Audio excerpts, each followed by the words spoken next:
Halo teman-teman, nama saya Danu. Saya kelas 3. Saya akan menghafalkan ayat hafalan dari Mazmur 62 ayat 2. Hanya dekat Allah saja aku tenang daripada nyalah keselamatanku. Halo teman-teman, aku Alika. Aku akan membacakan ayat hafalan dari 1 Korintus 13 ayat 4.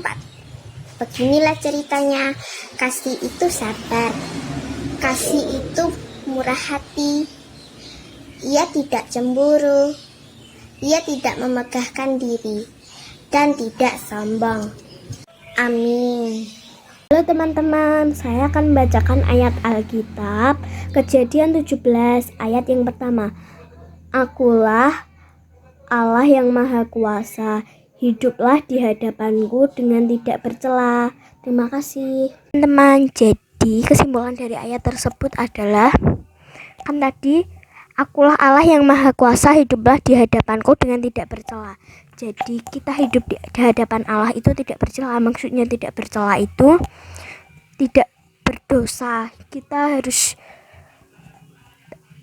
baik hati, harus rendah hati, saling menyayangi, saling mencintai, menghormati, dan lainnya. Terima kasih. Teman saya Seka, kelas 2 SD. Saya akan membacakan ayat dari Matius 26 ayat 41. Berjaga-jagalah dan berdoalah supaya kamu tidak jatuh dalam percobaan. Terima kasih teman-teman.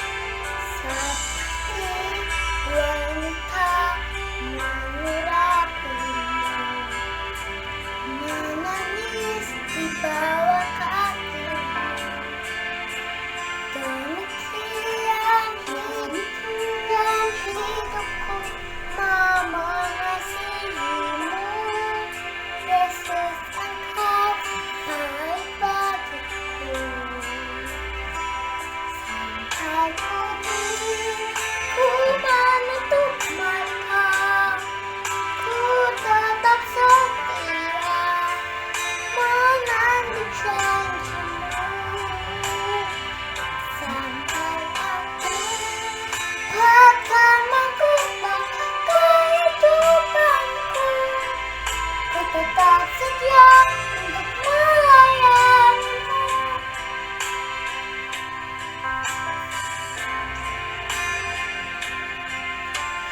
Seperti wanita mengurapimu, menangis di bawah kakimu. Demikian hidupku mengasihimu. Yesus, Engkau baik bagiku, sampai ku menutup mata, ku tetap setia menanti janjimu, sampai bahkan mahkota kehidupanku. Ku tetap setia untuk melayanimu.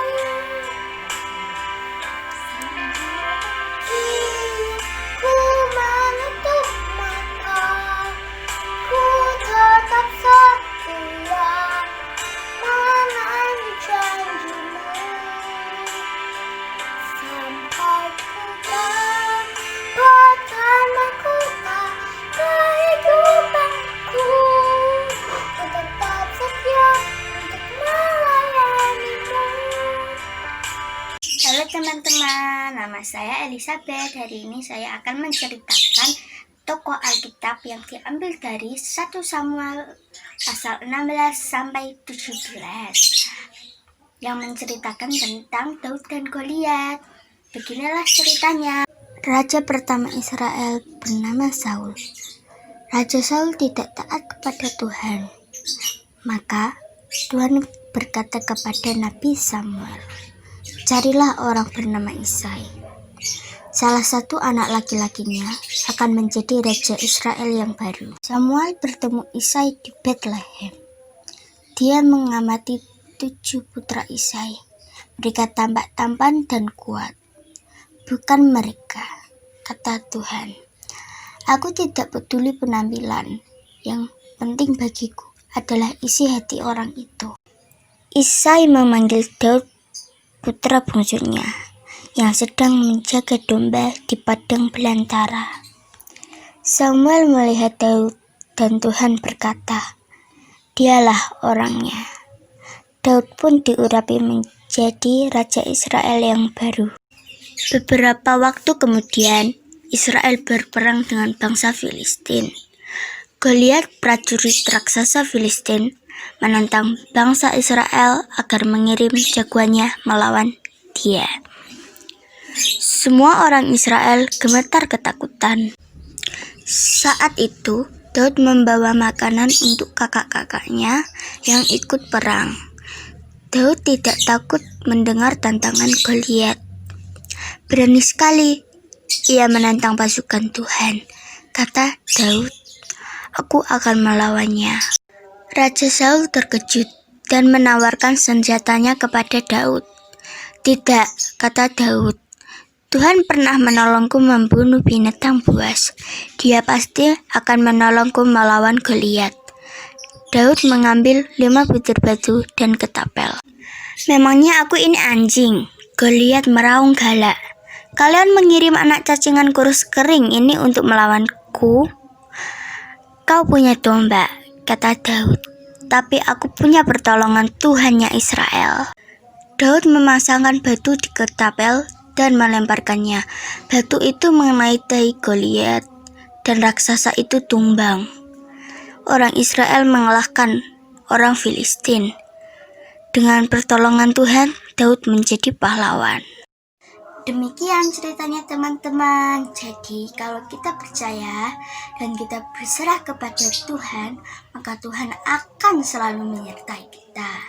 Amin. Terima kasih teman-teman. Dadah.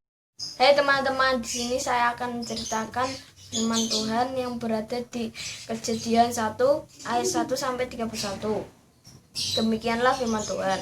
Tuhan menciptakan langit, bumi, dan seisinya. Di hari pertama, Tuhan menciptakan terang. Di hari kedua, Tuhan menciptakan cakrawala. Di hari ketiga, Tuhan menciptakan tumbuhan, daratan, dan lautan. Di hari keempat, Tuhan menciptakan benda-benda penerang. Di hari kelima, Tuhan menciptakan hewan yang di udara dan hewan di laut. Di hari keenam, Tuhan menciptakan hewan di darat dan manusia. Tuhan menciptakan manusia dari debu tanah yang bernama Adam. Di hari yang manusia kedua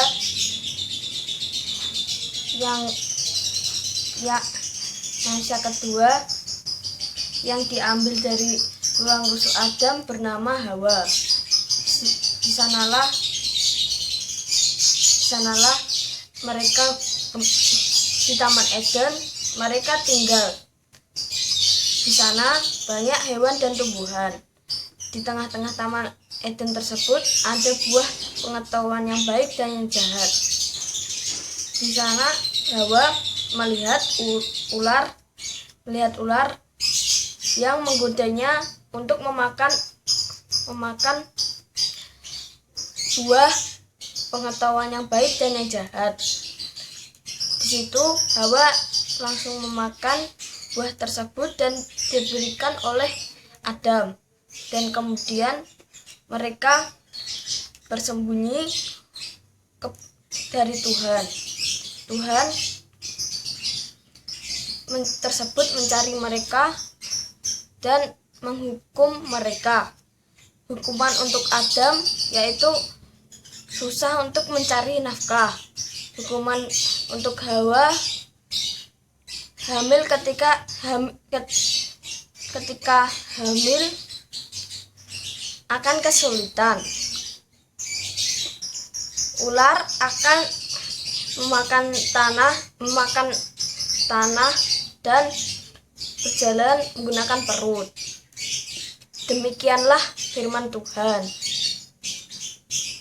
Halo teman-teman, Theo mau membacakan Alkitab. Mazmur 121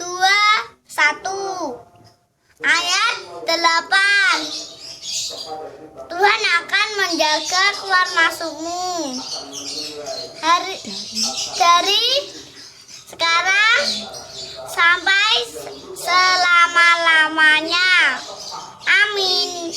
Terima kasih. Malam teman-teman, nama saya Christian. Pada malam ini saya akan menceritakan tentang kebangkitan Yesus. Pada hari pertama minggu itu, pagi-pagi benar ketika hari masih gelap, pergilah Maria ke kubur itu dan ia melihat bahwa batu telah diambil dari kubur. Ia berlari-lari mendapatkan Simon, Petrus, dan murid yang lain yang dikasihi Yesus dan berkata kepada mereka, "Tuhan telah diambil orang dari kuburnya dan kami tidak tahu di mana ia diletakkan." Maka berangkatlah Petrus dan murid yang lain itu ke kubur. Keduanya berlari bersama-sama, tetapi murid yang lain itu berlari lebih cepat daripada mereka. Petrus sehingga lebih dahulu sampai di kubur. Ia menjenguk ke dalam dan melihat kain kapan terletak di tanah.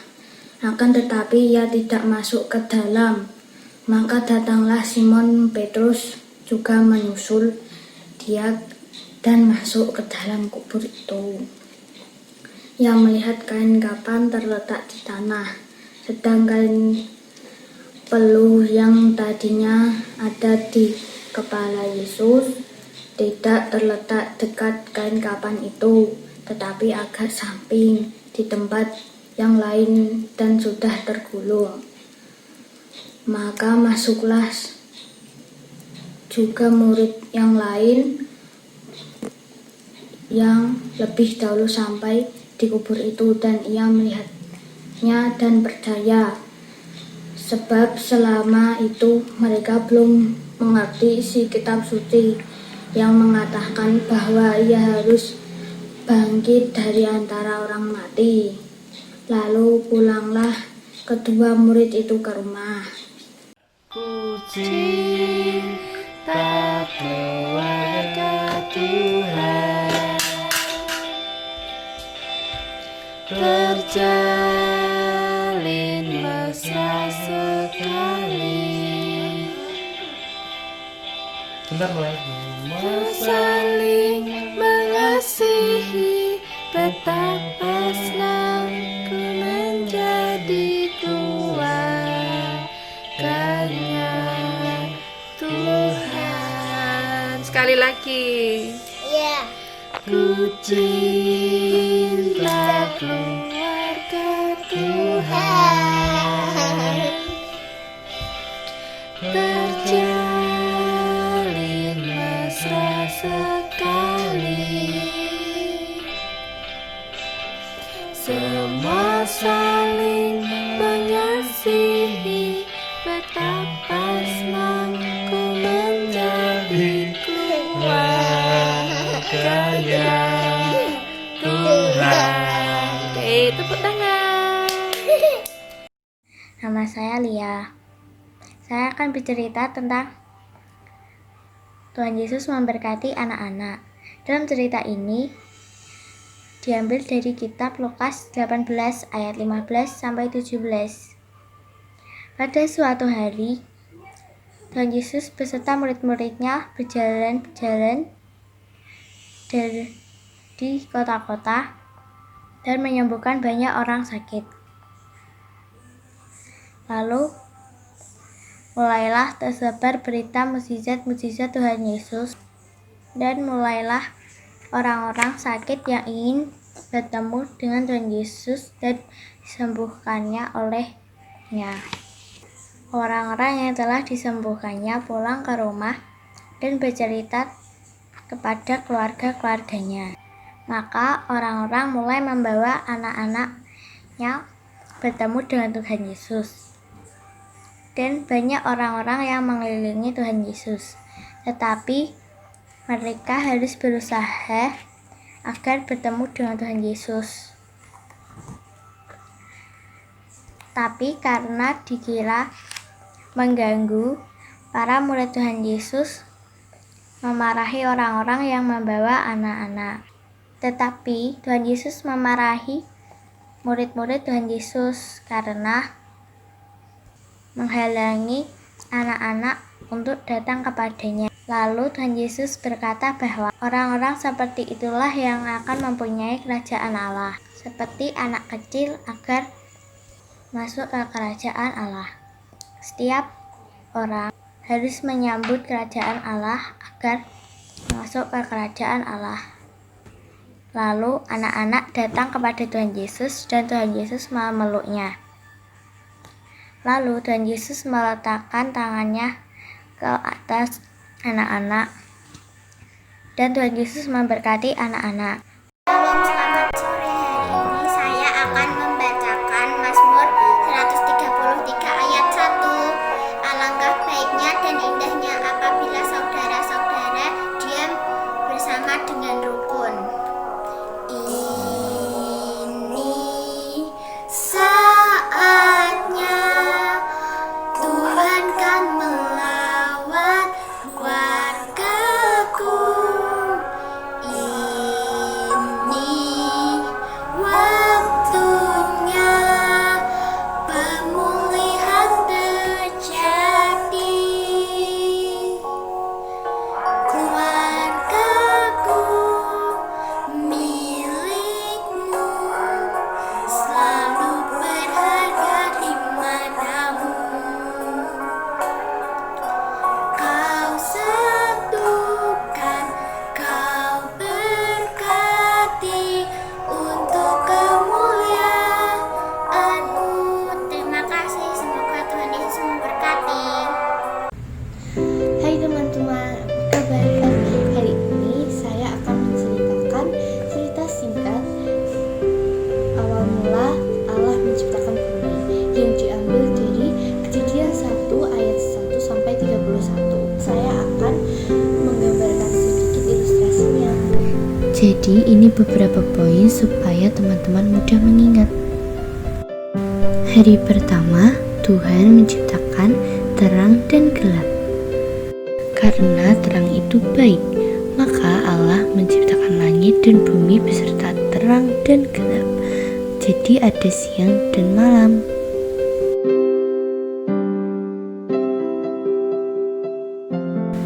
Kemudian hari kedua, Tuhan menciptakan cakrawala.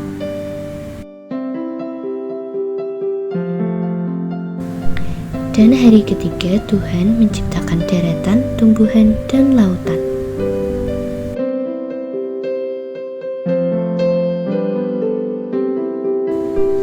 Hari keempat, Tuhan menciptakan matahari, bulan, dan bintang. Kemudian hari kelima, Tuhan menciptakan hewan di air dan di udara. Seperti burung-burung di udara, ikan-ikan di laut, dan hewan air lainnya. Lalu hari ke-6, Tuhan menciptakan binatang di darat dan manusia. Seperti kambing, ayam, sapi, gajah, dan hewan darat lainnya. Maaf tidak bisa aku gambar semua ya. Kemudian Tuhan menciptakan manusia seturut dengan gambarnya, dengan mengambil segenggam tanah. Dan setelah 6 hari Tuhan menciptakan karyanya, Tuhan Allah berhenti pada hari yang ke-7.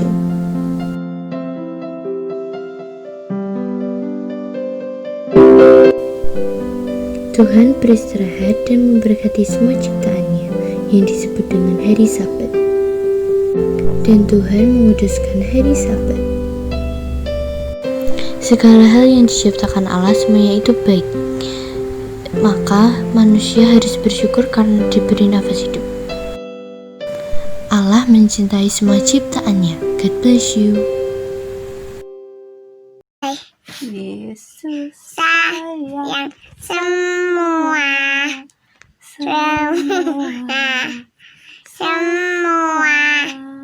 Yesus sayang semua, sayang semua,